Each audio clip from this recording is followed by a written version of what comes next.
어떤 사람이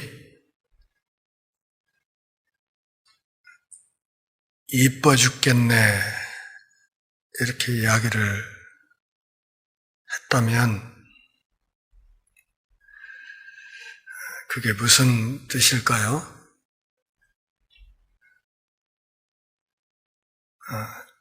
제 얼굴을 잘 보고 한번 생각해 보시기 바랍니다.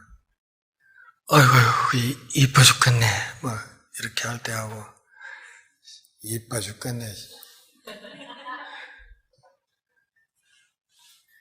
그러니까 문자적으로는 이뻐 죽겠다 하는 말이 나쁜 말 아니죠. 좋은 말입니다. 그런데 그 말을 어떤 상황에서 누가 어떻게 하느냐에 따라서 똑같은 이뻐 죽겠다 하는 말도 어떤 때는 참 귀엽다는 뜻으로 해석이 되고 또 어떤 때는 그 참 괘씸하네 이런 뜻으로 해석될 수도 있습니다.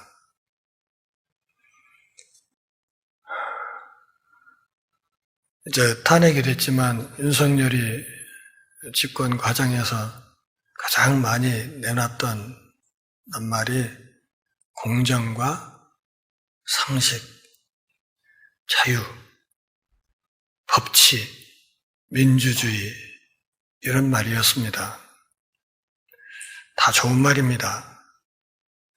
그 중에 나쁜 말은 하나도 없습니다. 그런데 그것이 아주 좋지 않게 해석되는 이유는 그 말을 한 사람이 본질이 나쁘기 때문에 그런 것입니다. 제가 여러 번 말씀드렸죠. 어느 조직이나 바른 말 잘하는 나쁜 사람 때문에 시끄럽다고. 대통령이 탄핵이 되고 내일 모레면 조기 대선이 치러지는데 대통령을 하겠다고 나선 사람들이 유권자들을 향해서 연일 내놓는 말들을 가만히 들어보면 나쁜 말 별로 없습니다. 문자 그대로는 다 좋은 말입니다.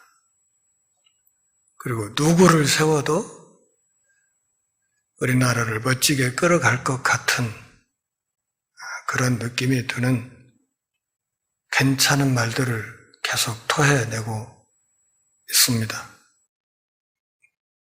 문제는 그 말을 하는 사람들이 그 사람이 어떤 사람이냐 하는 것이 결국은 문제가 되는 겁니다.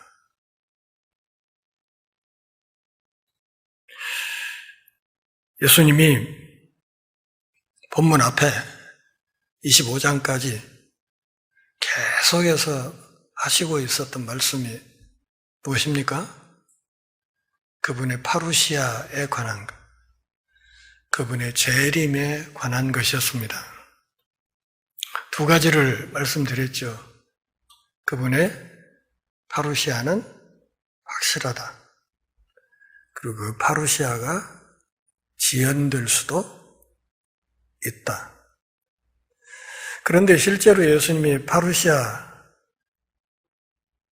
임하게 되면 인자이신 그분이 그날에는 하나님의 보좌에 앉아서 심판하실 것이다.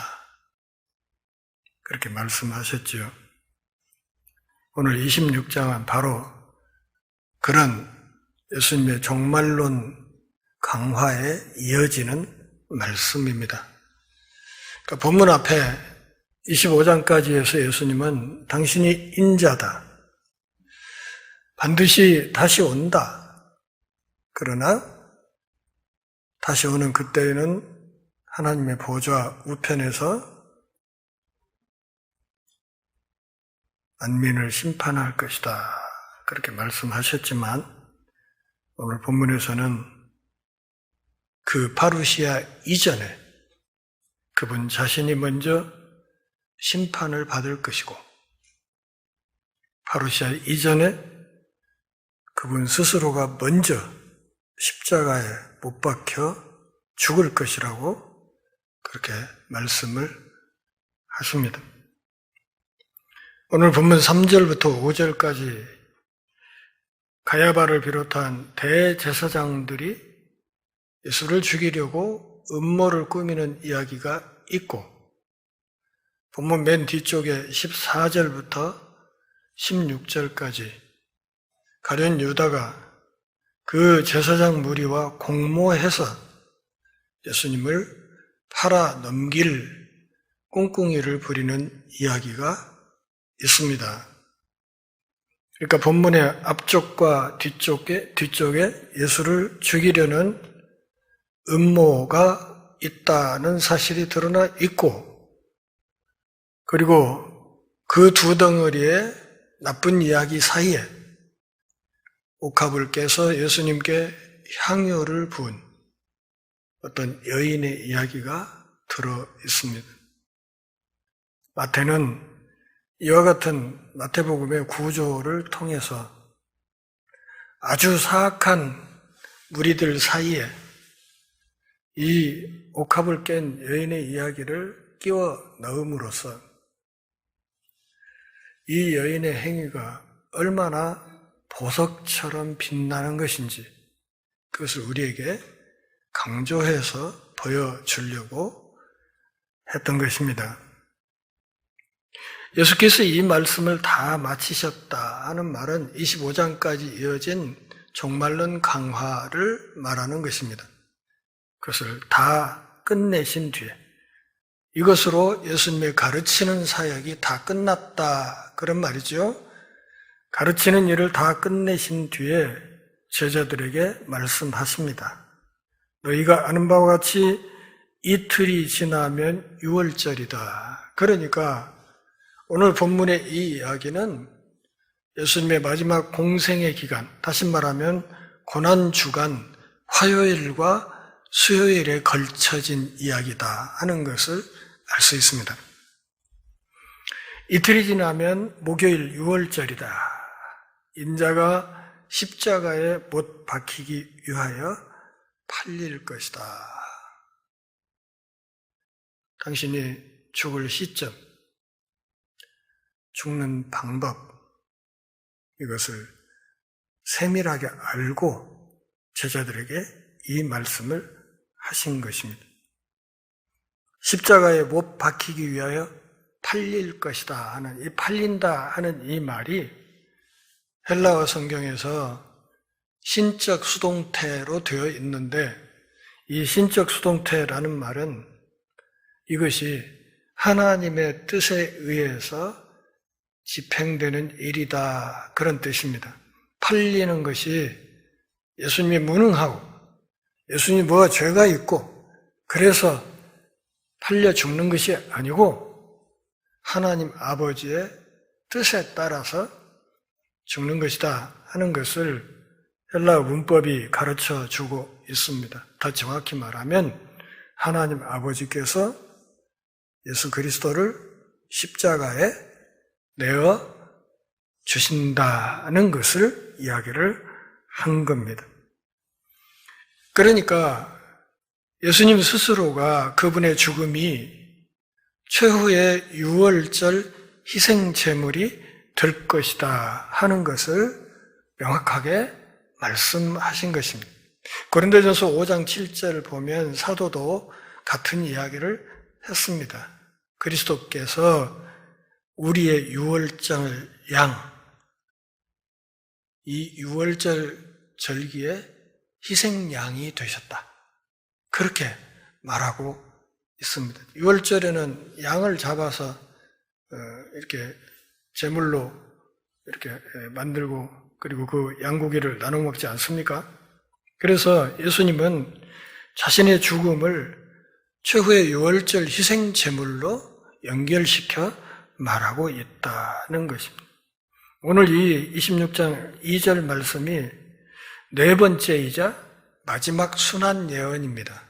그동안에 이미 3차례에 걸쳐서 당신이 순환당할 것을 말씀하셨고 오늘 이 26장 2절 말씀이 마지막으로 하는 순환 예언입니다. 내가 십자가에 못 박혀 죽을 것이다. 3절부터 5절까지 대제사장 무리가 예수님을 어떻게 죽여 없앨 음모를 꾸미는 이야기가 나와 있습니다. 그때 대제사장들과 백성의 장로들이 가야바라 하는 대제사장의 관정에 모였다. 요한복음 18장 13절을 보면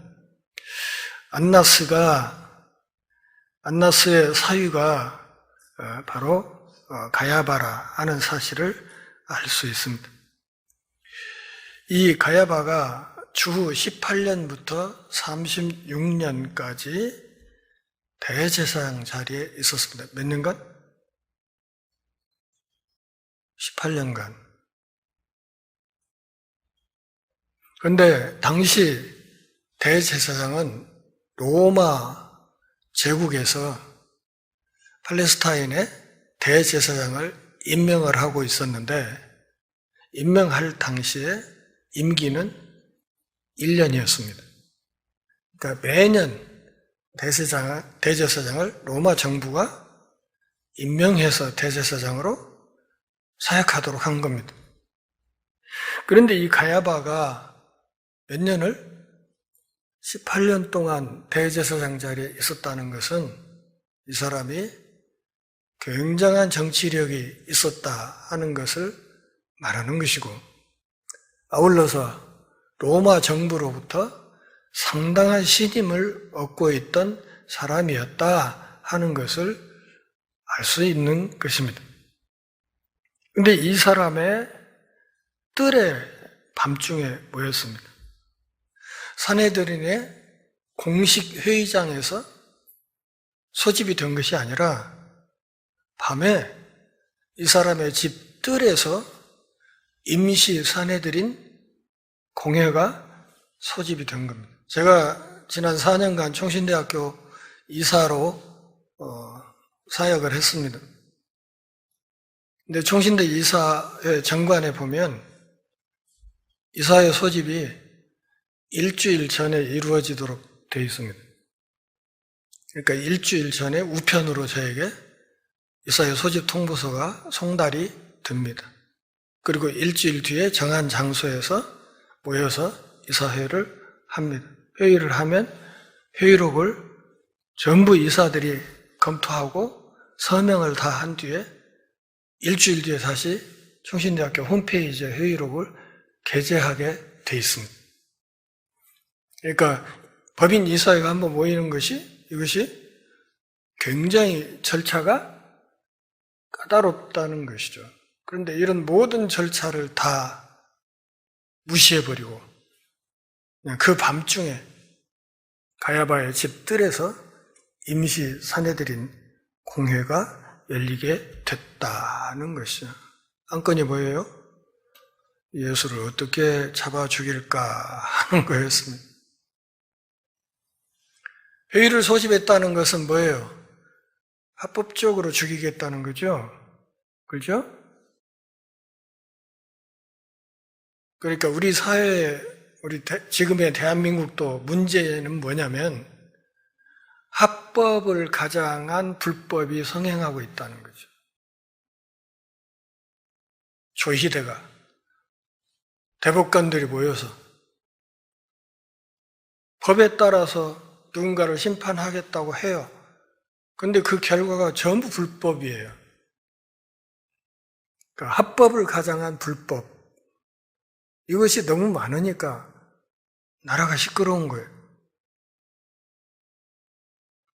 예수를 죽일 때도 그랬습니다.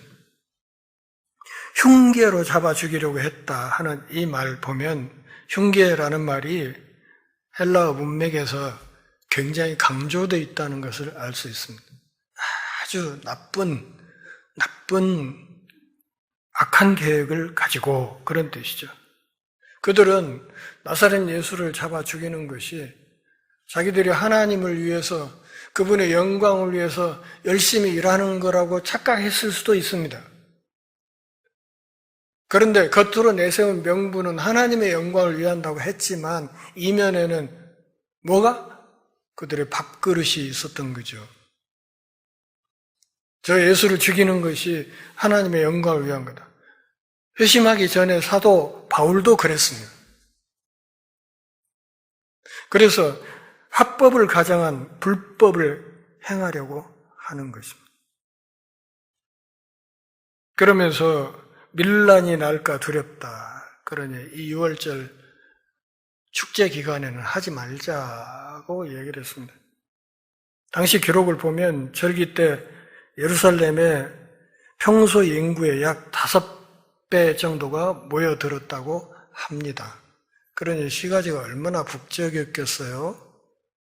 이런 속에서 어떤 때는 밀란이 일어나가지고 그냥 사람들이 그 소요 사태 속에서 밟혀 죽은 사례도 상당히 많았던 것으로 보고되고 있습니다.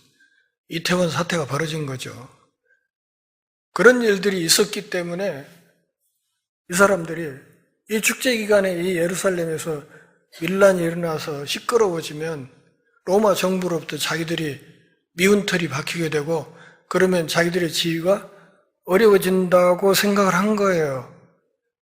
마음은 어떤 마음이에요? 지금 당장이라도 예수를 잡아서 어떻게 해버리고 싶어. 근데 사람들이 지금 예수를 누구로? 메시아로 생각하고 추앙하는 분위기니까 이거 잘못 건드렸다가 우리가 통째 죽을 것 같다. 이렇게 해서 이 축제 기간에는 하지 말자. 이렇게 의견을 모았던 거예요. 그러면서도 예수를 죽일 수 있는 최적의 시점을 노리고 있었던 것입니다. 그런 과정에서 6절 이하에 마태는 옥합을 깬 어떤 여인의 이야기를 거기에 이어서 시작합니다. 베다니에 있는 납병 환자 시몬의 집에 머물렀다. 왜 그럴까요? 축제 기간에는 예루살렘 시내에서 숙소를 구하기가 굉장히 어려웠어요. 그러니까 예루살렘에서 조금 떨어진 감람산 비탈에 있는 베다니라는 마을에서 이렇게 출퇴근하듯이 예수님이 공생의 마지막 기간을 지냈단 말이에요. 그런데 베다니에 있는 납병 환자 시몬의 집이다 이렇게 했을 때 납병 환자라는 말이 지금 그가 납병을 앓고 있다 이렇게 보면 안 됩니다. 왜냐하면 이 말은 언젠가 납병을 앓았던 적이 있는 그런 뜻이에요. 왜냐하면 지금 납병을 앓고 있다면 이렇게 사람들이 사는 거주지 안에서 함께 살 수가 없는 거예요. 모세율법에 따라서 진 밖에 나가 있어야 되잖아요. 그렇기 때문에 언젠가 납병을 앓았던 사람인데 어쩌면 예수님을 통해서 그가 회복의 은혜를 입었을 것이다. 그렇게 생각할 수 있겠습니다. 요한복음 12장 3절을 보면 지극히 비싼 향유 순전한 나드 한 근을 한 여자가 갖다 부었다 하는 말이 있습니다. 한 여자가 매우 귀한 향유 한 옥합을 가지고 순전한 나드 향이라고 이야기하는 것은 인도에서 수입해 온 아주 고급 향수라는 뜻. 매우 귀한 향유 한 옥합을 가지고 나와서 식사하시는 예수의 머리에 부었다. 유대인들의 관습은 그 아래쪽 북아프리카 지역에 이집트 지역에서는 사람이 죽으면 어떻게 해요? 시신을 미이라로 만들죠. 그런데 유대인들은 그렇게 하지 않고 유대인들은 장례 지내기 전에 시신에다가 향유를 바르는 관습이 있었습니다. 그런 거예요. 그러니까 이 향유를 몸에 붓고 바르고 하는 이것은 누구에게 하는 거예요? 죽은 사람에게 하는 거예요. 그런데 이 앞에서 예수님이 뭐라고 말했어요? 내가 십자가에 달려 죽는다고 이야기를 했을 때, 이 예수님을 십자가에 못 박아 죽이는 사람들이 죽은 뒤에 시신을 차분히 장례를 치를 여유를 두지 않을 것이라고 여자가 생각했을 것입니다. 그래서 장례식을 먼저 치르는 거죠. 장례식. 그래서 식사를 할 때 어떻게 해요? 유대인들 이렇게 앉아서 왼팔을 딱 식탁에 기대고 비스듬히 누워서 이 다음 사람이 또 내 배꼽이나 요 근처에 머리를 놓고 이렇게 또 팔을 개고 이렇게 앉아서 가운데 있는 식사 그릇에 음식을 갖다 먹는 거예요. 그게 유대인들의 식사 방법이에요. 비스듬히 누워있기 때문에 머리에 붓기가 좋았겠죠. 그래서 향유 한 옥합을 가지고 나와서 식사하시는 예수님의 머리에 부었다. 시신의 향유를 바르는 유대인의 관습을 따라서 실제로 여인이 예수님의 장례를 앞당겨서 치르는 그런 모양새를 보였다 하는 것이죠. 자, 예수님의 몸에 비싼 향유를 머리에서부터 부어서 사방에 향내가 진동하는 이 상황에서 여인의 이 행동은 나쁜 행동입니까? 좋은 행동입니까? 예수님을 향해서 참 좋은 헌신의 모양새였지요. 8절 같이 읽습니다. 제자들이 보고 분기하여 이르되 무슨 의도로 이것을 허비하느냐? 이것을 비싼 값에 팔아 가난한 자들에게 줄 수 있었겠도다 하거늘. 요한복음 12장 4절부터 6절까지 보면 이 얘기를 한 사람은 누구다? 가룟 유다다. 요한은 아예 노골적으로 가룟 유다를 일컬어서 뭐라고? 이 도둑놈이라고 얘기를 한 거예요. 제자단의 재정을 맡았던 사람으로서 도둑놈이었다. 그렇게 얘기를 해요. 그리고 여자를 이렇게 타박했던 이 말을 했던 사람이 가룟 유다다. 이렇게 이야기를 명확하게 하고 있습니다. 유다가 뭐라고 말했어요? 이 300데나리온이나 되는 이 돈, 이 엄청난 돈, 그러니까 300데나리온이면 노동자 1년치 임금에 해당되기 때문에 요즘 돈으로 환산해도 몇 천만 원일 거예요. 그러니까 예수님의 머리에 몇 천만 원을 갖다 쏟아 부어버린 것이죠. 이것을 팔아서 가난한 사람들에게 줄 수 있었을 것이다. 이렇게 이야기를 합니다. 신명기 15장 11절을 보면 어떻게 하라고? 가난한 사람들을 잘 내 손을 펴서 잘 돌봐줘라 하는 이야기가 있습니다. 그런데 이 신명기 15장 11절 바로 앞쪽에 있는 4, 5절에 가면 이런 말이 있어요. 제가 화면을 안 만들어 놨어요. 무슨 말인가 하면 만일 너희들이 약속의 땅에 들어가서 내가 준 이 율법을 잘 순종한다면 너희 안에 가난한 사람이 없을 것이다. 그러니까 하나님이 주신 11조법, 희년제도 이런 것들을 제대로 지켜나간다면 너희 안에 가난한 자가 없을 것이다 해놓고 그 뒤에 11절에서 너희 곁에 있는 가난한 사람들에게 네 손을 펼쳐서 잘 도와라 이런 말씀을 하신 거예요.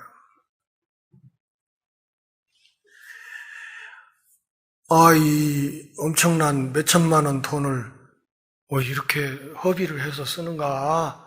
구제해야지. 예수님 당시에도 주변에 가난한 사람들은 많이 있었으니까요. 지금 본문에서 예수님이 구제가 필요 없다고 하는 겁니까? 아니에요. 그걸 말하는 게 아니에요. 구제 중요하다고 이미 마태복음 앞에서 말씀하셨고 열심히 하라고 했고 그럼에도 불구하고 지금 이 상황에서는 그렇게 하면 안 된다는 거예요. 가룟 유다를 우리가 뭐라고? 바른 말 잘하는 나쁜 놈이라고 하는 거예요. 구제해야 된다는 말, 얼마나 좋은 말이에요. 그런데 사실은 이 말을 하는 가룟 유다의 마음속에 뭐가 있어요? 도둑놈 마음이 있는 거예요. 그래서 저거 그냥 헌금했으면 그거 입마에 복해도 하는 건데 아깝이 이런 거죠. 그 아깝다는 생각 때문에 구제해야 되는데 그걸 낭비했다고 하면서 여자를 막 밀어붙이고 타박을 하는 거예요. 예수께서 제자들의 마음을 아셨습니다. 10절 같이 읽습니다. 예수께서 하시고 그들에게 이르시되 너희가 어찌하여 이 여자를 괴롭게 하느냐? 그가 내게 좋은 일을 하였다. 그리고 12절에서는 아예 노골적으로 내 장례를 위해서 한 것이다. 내 장례식을 앞당겨서 이 여자가 치러준 것이다. 이렇게 말씀을 하셨습니다. 나중에 내가 십자가에 죽게 되면 내 몸에 내 시신에 향유를 바를 틈이 없을 거기 때문에 내 장례식을 이 여자가 앞당겨서 치러준 것이다. 그러면서 11절에서 뭐라고? 가난한 사람들은 항상 너희와 함께 있지만 나는 항상 함께 있지 아니하리라. 이 여자가 나에게 향유를 붓는 이 일은 지금 아니면 할 수 없는 일이었다. 지금 본문에서 말하는 건 뭐예요? 선한 일과 가장 선한 일은 차이가 있다는 거예요. 지금 이 상황에서 저 여자가 내 머리에 향유를 부은 이것은 가장 선한 일이었다. 왜? 이 여자는 내 장례식을 앞당겨서 예비하는 이 일을 했던 것이다. 여자가 실제로 예수님의 장례식을 앞당겨서 치렀는지 이것은 신학자들 사이에 설왕설래 말이 많습니다. 그렇지만 비록 그를 명확하게 알지 못하고 무의식적으로 했던 헌신일지라도 예수님이 보시기에는 여자의 이 헌신은 당신의 죽음을 준비하는, 장례식 전에 당신의 몸에 기름을 미리 향유를 부어주는 아주 귀한 헌신의 모습으로 보였던 것입니다. 더 중요한 것은 사무엘상 10장 1절과 열왕기하 9장 6절에서 볼 수 있듯이 구약 이스라엘에서 왕을 세우려면 뭐 했습니까? 왕이 될 사람에게 기름을 부었습니다. 이 말은 이 여인이 예수님을 무엇으로? 왕으로 대우했다는 뜻입니다. 왕으로. 참 메시아로 여인이 보고 있었다 하는 것이죠. 유명한 크리소스톰이 오늘 이 대목을 이렇게 설명했습니다. 진실로, 경건한 마음, 열렬한 믿음, 통해하는 영혼의 행위였다. 그것이 이 여인이 예수님의 머리에 향유를 부은 것이었다. 그래서 13절에서 예수님이 정말 감동적인 이야기를 하십니다. 아멘 레고 휘민, 내가 진실로 너희에게 이른다. 아멘, 내가 너희에게 이른다. 온 천하에 어디서든지 이 복음이 전파되는 곳에서는 이 여자가 행한 일도 말하여 그를 기억하리라. 그래서 이 여자의 이 행위가 어디에? 이 성경에 기록이 된 거예요. 그래서 오늘 우리가 이 여인의 헌신을 확인하고 알 수 있게 된 거예요. 이보다 큰 영광이 있겠습니까? 신앙인에게. 천하의 모든 믿는 사람들 앞에 이 여인의 이 헌신이 기억되어야 할 것이다. 14절부터 16절까지 이야기는 가룟 유다가 예수님을 팔아먹는 이야기인데 은 30 이야기는 여기 이 마태복음에만 있습니다. 그때 12 중에 하나였다는 말은 그가 사도적 지위에 있었다는 말이에요. 사도로 임명받은 사람이었다는 뜻이에요. 배신하지 않았으면 유다가 쓴 신약의 서신들이 몇 권 있었을 수도 있습니다. 가룟 유다라 하는 자가 대제사장들에게 가서 말하되 내가 예수를 너에게 넘겨주리니 얼마나 주겠는가? 내가 넘겨준다면 나에게 돈을 얼마나 주겠어? 하니 그들이 얼마를 달아주었다? 은 30을 달아주었다. 출애굽기 21장 32절에 보면 모세율법에 그런 규정이 있어요. 어떤 사람의 소가 누군가의 노예를, 종을 들이받아서 죽게 하면 그 피해자 쪽에 얼마를 주라? 은 33개를 주라. 배상금으로. 그러니까 이 은 30이라는 것은 노예 한 사람의 몸값이라는 뜻이에요. 그것까지 마저 챙기려고 한 거예요. 그러면 가룟 유다가 왜 나사렛 예수를 이 대목에서 배신했을까? 이유를 한 4가지로 정리를 하겠습니다. 첫째, 탐욕의 노예가 되었기 때문입니다. 다시 말하면 정치적인 메시아가 돼서 대권을 잡으면 그 옆에서 뭔가를 농공행상을 통해서 뭔가를 할 수 있는데 그게 사라진다는 생각. 두 번째, 이 사람이 진짜 메시아가 아닌 것 같다는 생각. 그리고 아울러서 조금 전에 이 여인 사건으로 망신을 당했다는 생각. 그리고 또 다른 이유는 북부 갈릴리 출신 제자들 사이에서 그동안에 나름대로 느꼈을 소외감. 이 사람 한 사람만 남부 출신이잖아요. 또 한 가지 이유는 죽는 메시아는 참 메시아가 될 수 없다는 생각. 어떻게 메시아가 죽을 수 있냐?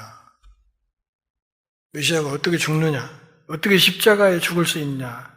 또 한 가지 이유는 나사렛 예수가 다윗이 말한 지상 왕국을 건설할 의지가 없는 것 같다는 생각, 거기서 오는 실망감과 허탈감 때문에 나사렛 예수를 팔아먹을 궁리를 했다고 이렇게 볼 수 있겠습니다.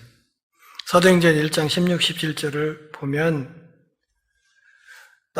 이 가룟 유다가 예수를 이렇게 팔아먹은 것, 이것이 성경이 성취된 것이다. 이렇게 얘기를 하고 있고, 요한복음 13장 27절에서는 요한은 사탄이 그 속에 들어갔다. 다시 말하면 유다의 배후에 사탄이 있다. 그렇게 이야기를 한 겁니다. 사탄에게 종노릇함으로써 그는 스승을 배신하고 피조물이 메시아를 죽이는 이 엄청난 죄의 주동자가 됐다 하는 것을 말하는 것입니다. 16절 같이 있습니다. 그가 그때부터 예수를 넘겨줄 기회를 찾더라. 우주의 왕이신 왕중왕의 몸값이 은 30이었습니다. 여인이 예수님의 머리에 부은 옥합의 가치, 그것과 가룟 유다가 챙긴 이 은 30과 비교해보면 너무 터무니없이 그냥 헐값에 예수님을 팔아넘겼다. 예수님의 유월절 제사와 자신의 죽음을 연결시킨 것은 예수님의 이 십자가의 죽음을 통해서 새로운 출애굽이 이루어질 것을 말씀하신 것입니다. 죄악의 애굽 땅에서 인류 전체를 건져내는 그 새로운 출애굽이 그분의 십자가를 통해서 이루어질 것이라고 이야기를 한 것입니다. 사랑하는 동역자 여러분, 혹시 신앙생활을 하면서 예수님 앞에 가장 귀한 것을 드려본 적이 있습니까? 그리고 내가 그것을 주님 앞에 드렸을 때 주변에 혹시 어떤 감동을 준 사례가 있습니까?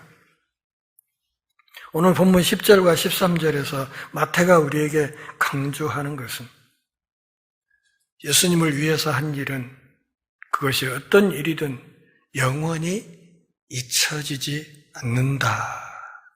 그 누구보다도 예수님이 그것을 기억하고 계신다 하는 것을 우리에게 말하고 있습니다. 우주의 왕이신 그분이, 장차 만민을 심판하실 그분이 자신의 죽음을 향해서 전진하고 있습니다. 그 여정의 한쪽에는 증오와 배신이 있고 다른 한쪽에는 이 여인의 경외와 사랑이 있습니다. 그리고 이 여인의 이 행위를 통해서 예수님이 얼마나 큰 위로를 받았는지를 여인의 이 행위를 향한 예수님의 말씀에서 우리는 충분히 확인할 수 있습니다. 마태복음 이제 끝에 가서 우리가 이야기를 하게 되겠지만 이스라엘이 그들이 그토록 고대하던 왕을 버렸습니다. 그러자 하나님도 이스라엘을 버리시게 됩니다. 그것이 AD 70년 예루살렘 멸망으로 나타나는 것입니다. 음모와 배신, 액자 사이에 끼워진 이 여인의 보석 같은 헌신의 이야기를 우리 모두가 마음 깊이 새길 수 있기를 바랍니다. 마태가 왜 이런 구조로 오늘 본문을 배치해서 우리에게 보여주고 있는지를 명확하게 이해할 필요가 있습니다. 우리가 주님을 섬겨 사역한다고 나아갈 때 항시 배신의 불이만 있는 것은 아니고 그때그때 우리 곁에 옥합을 깨는 그런 동역자들도 있을 수 있다는 사실도 이해하면서 이 말씀 앞에서 큰 위로를 얻을 수 있기를 바랍니다. 우리 생이 다하는 그날까지 우리가 가진 옥합을 온전히 주님의 영광을 위해서 드리는 신실한 하늘 백성들이 다 될 수 있기를 바랍니다. 기도하겠습니다. 하나님 아버지, 오늘 또 우리가 함께 모여 제 말씀을 들으며 우리 신앙의 옷깃을 여미는 복 주셔서 고맙습니다. 주님 다시 오시는 그날까지 만민이 이 여인의 귀한 헌신을 알게 될 것이라고 주께서 말씀하셨습니다. 우리의 남은 삶도 주님께서 참으로 기뻐하시는 거룩하고 복된 열매가 풍성한 여정이 될 수 있도록 은혜를 허락해 주시고 전주 열린문교회가 주님의 머리에 향유를 바르는 보석 같은 헌신의 공동체가 되게 하여 주옵소서. 예수님의 이름으로 기도합니다.